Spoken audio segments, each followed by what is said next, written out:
안녕하세요. 저는 코입니다. Today I have a little special treat for you guys. I'm having a little beauty regime, but it's based around a theme that I have in mind, but I'm not going to let you know what the theme is just yet. Instead, I'm first going to give you guys a little question to keep in mind as I'm going through. And that question is very, very simple. Is it possible for a culture to find a balance between tradition and modern mentalities after being thrown and given an influx of globalization, Western influence, and being essentially in the head runnings of technology against countries that have been established for a very long time? I'm talking about Korea, specifically South Korea. Now, my beauty regime is a very simple one and is based around South Korean film. Now, all the films I'm going to be bringing up while guiding you guys through this are all pretty much made in Korea. So I wanted to pick films that showed Korean filmmakers and how they see their own country.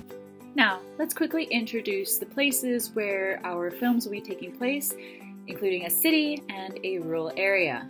Now, the city that our films will be taking place in is Seoul, also known as the metropolis of South Korea. It's ahead on all things fashion, media, technology, everything. That's where Korean wave came from, and that's where most of the Western influences are hitting due to globalization. The other area we will be looking at are rural areas of South Korea, areas that are not so affected by globalization, but it is slowly trickling into it that affects how each character reacts and how they interact with each other. The same goes for Seoul. Seoul is a character in all these films as well, setting up the individuals into a maze. And because it's such a metropolis, it is, again, a character. Because it's one of those places, a city that can have many areas. Sexuality is still found in the dark side or the nicely decorated parks. So I'm going to just throw us right into it, and we're going to start with what every beauty routine needs to start with. Your hair going up. Now, the first step with any beauty regime is primer. Primer is the foundation of foundation, and the same goes with South Korean film. Primer is foundation of traditional values and the roots of South Korean mentalities, which are now being challenged in the modern world and by modern television, media, and ideas. Now, the film we're talking about is Monster. Now, Monster might be a strange film to start with. It is a thriller, but it's a thriller based in rural area of South Korea. In a rural area of South Korea, a very small farming town, but the main lead is a young woman. She has a very high functioning level of autism. She's living on her own with her sister. Her sister goes missing. She's convinced that she's been kidnapped or murdered, but the town doesn't believe her because she is a taboo subject. She has autism. Now, I'm starting off with this film for the primer because it is showing already that headbutting between the traditional ideas, the taboo subject, because she is an imperfect person and is the lead of a film set in rural South Korea. Now, this already opens up to the conversation we'll be having about the balance between tradition and modern thinking and how rural South Korea is dealing with it as opposed to Seoul. We put that primer on and we move on to the next foundation that is found in South Korean film, actual foundation. Now we're going to move on to the next foundation. Now, first the primer was the traditional Korea, and now we have the new foundation, which is modern Korea, which goes right on top of your existing traditional ideas of South Korea. K-dramas depict South Korea as very lovely. Everyone's beautiful, everything's clean. Their lives, yes, there's bumps in the road, but the good people always get by and they always do well. This is interesting because this starts to change, especially in K-films. Korean films start pushing things in another direction. We're going to talk about dating and adultery, which are one of them is actually a very taboo subject, but again, South Korea is breaking it down in Seoul. So, Love Forecast is a film we're talking about. It is a very lighthearted comedy. It centers around people in their late 20s, but it starts breaking boundaries in this film already, which is huge. In South Korea, the idea of adultery is still very, very taboo. You don't talk about really divorce, you don't talk about adultery, though it does happen. The film actually depicts it in a sensitive manner.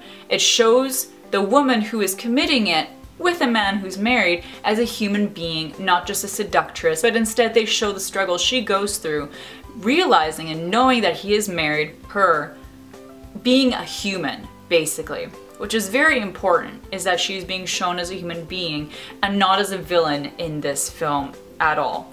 But it is important because that shows that in Seoul, they are also breaking down ideas when it comes to human relationships and human contact. So we've talked about traditional and modern ideas and how they're slowly kind of coming together, but they're conflicting with each other, but a balance isn't quite there. So that is the second foundation. And now we're gonna go to the eyebrows, because there's a lot happening in Korea and we need to cover it all before we can really clear this all up. So we're just gonna pop this on and move on. So the film I'm going to be discussing is called Secretly Greatly, and it has everything to do with two eyebrows because it has a relationship between North Koreans and South Koreans in this film. But it also, more importantly, shows the very question I asked in the beginning. Can traditional and modern ideas exist together in a country such as South Korea? This film suggests that the answer is yes, they can. They take characters from North Korea, a country that's completely cut off from the world, and bring them into South Korea. It is a rural area they're brought into, but it is a rural area that I believe is actually very close to Seoul. So it has that influence of the modern thinking and the traditional in it, and it is existing in harmony together. So this film actually shows that it can happen. At first, they are very much against this modern thinking, this modern way of life, but then they slowly start to absorb it and they slowly begin to assimilate into it. And that really applies to this question of if someone can, of traditional values, assimilate or eventually allow modern ideas to grow on them. And in this film, the characters do. And these characters are basically individuals of Korea being taken from an extreme and put into, I guess, not Seoul, it'd be very extreme if they're put into Seoul, but into a town that is close enough to Seoul that it has the modern mentalities existing in it. So let's put the eyebrows on and we'll continue on. Bam. See? Sisters, not twins. I can assure you, these suckers are not perfect.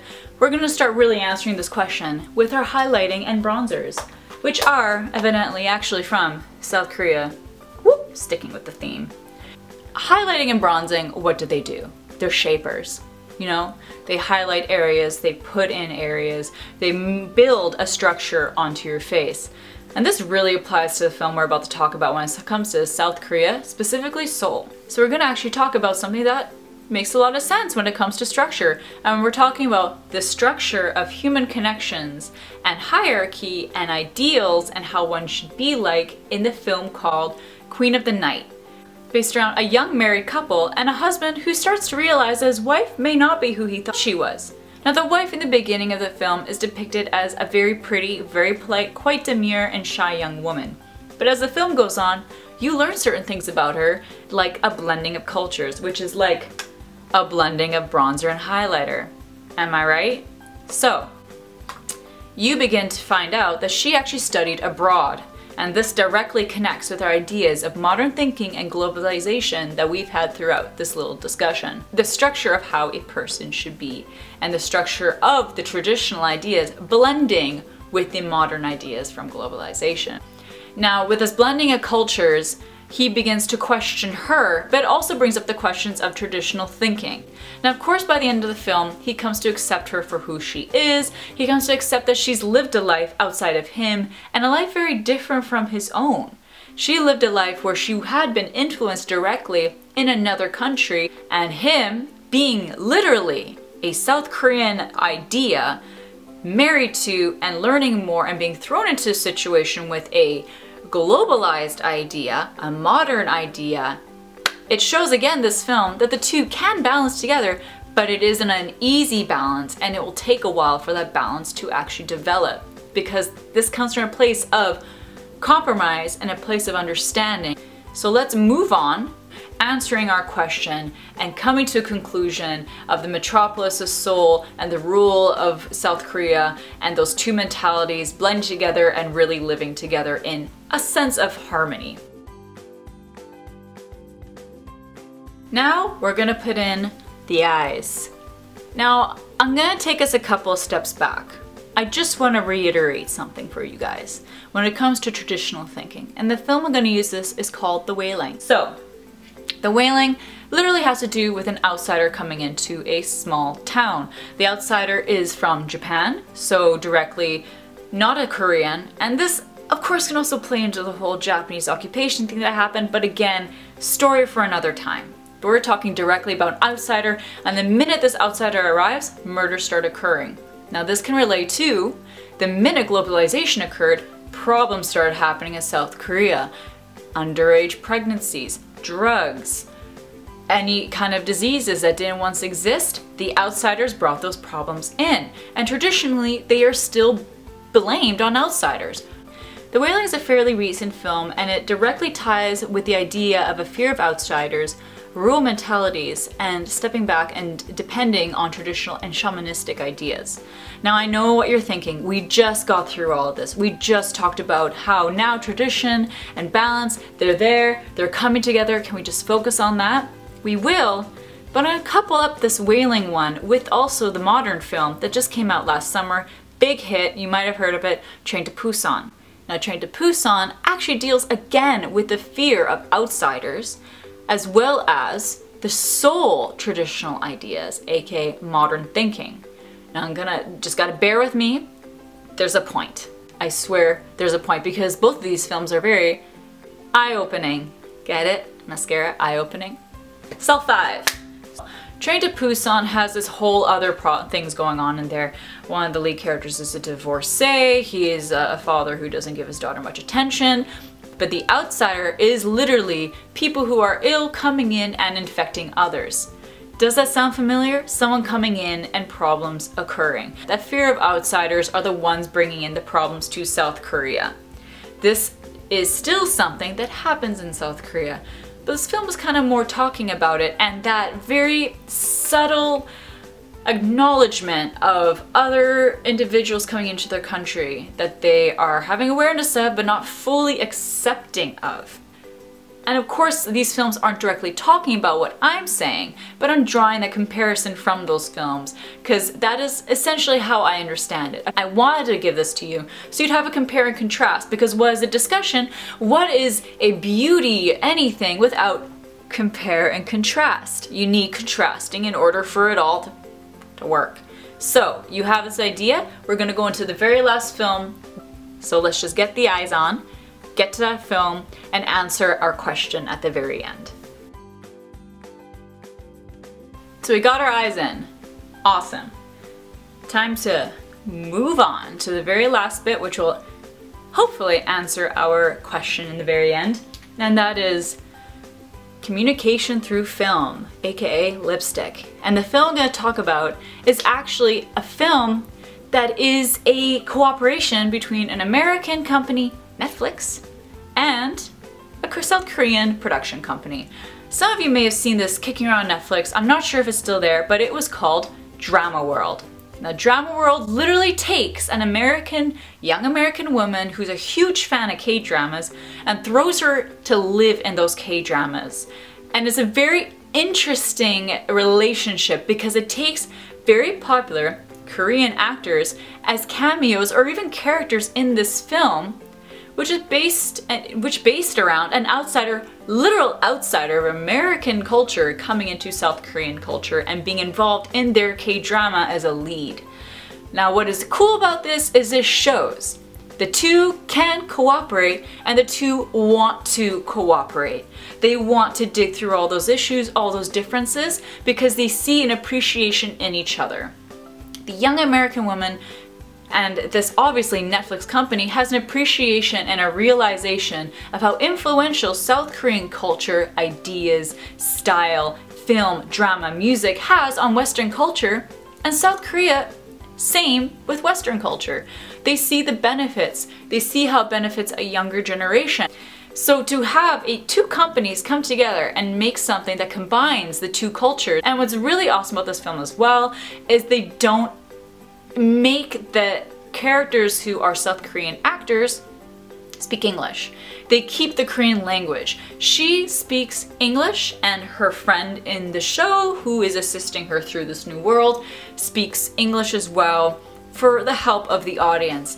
But all other Korean characters, and 90% of them are Korean, they speak Korean and you have the subtitles. So it's this beautiful relationship between American filmmaking and South Korean filmmaking where both cultures are maintaining who they are in the film without basically giving up who they are in it. They keep the things that are South Korean, South Korean, and when they keep the things that are American, American, but they find a balance between the two. So we're gonna put this lipstick on because I think we've come to the conclusion of what can and is the truth to my question to you at the beginning of this video. So we're here. We've come to the end. We have our face on, the structures, the blending, everything working together. But the main thing is we're gonna answer our question. Can traditional values in South Korea, from the rural areas to the modern metropolis of Seoul, coexist? And that answer is yes. It can, but it takes time. It takes breaking down boundaries, it takes communication, and it takes an acknowledgement of the differences, acknowledging that neither are actually going to go away, but instead coming together, finding a common ground, finding a balance and a way to work together. So that now that we've come to the conclusion this balance can exist, we can't walk away without actually talking about Seoul and rural areas of South Korea as characters playing parts in these films and in this balance that's happening or that South Korea is aiming to get. Seoul is this metropolis. It's this beautiful, sexy city with many different districts that offer many different things. There's everything there. It's modern. And when you watch the films, you know you're in Seoul. Not just because you see signs of Hangul in it, but the aesthetic of Seoul is there. And Seoul has an energy about it that translates in the films. You have that relationship in Seoul. You have the energy of Seoul as a being in these films. And the same goes for the rural towns. It is such a world away from Seoul in films. They're small, they're green, they're lush, they're isolated. The buildings are very, very traditional looking. But the rural countryside and the rural towns really, again, are also a character in these films. When you're watching films like Monster and The Wailing and Secretly Greatly, it is a completely different energy than Seoul. Those really decide the vibe of the film and the characters' actions and the decisions they make because they're in two different places. You know, the rural and the city are two different places, which would lead to different decision making. So the cities are just as important as the balance of traditional and modern happening within it because that helps assist in the decision of modern and traditional working together as one. It's a beautiful and wonderful thing, and I'm happy to have been able to even just talk about it as someone, like I said with the disclaimer, as someone who is on the outside looking in. So I hope you enjoyed it, and I hope you learned something, and I hope you walk away with a better idea on South Korea and not just the sugar-coated ideas, but the actual human side and the building blocks of from where they were to what they are now and where they're going from here, thanks to an openness that they are now having.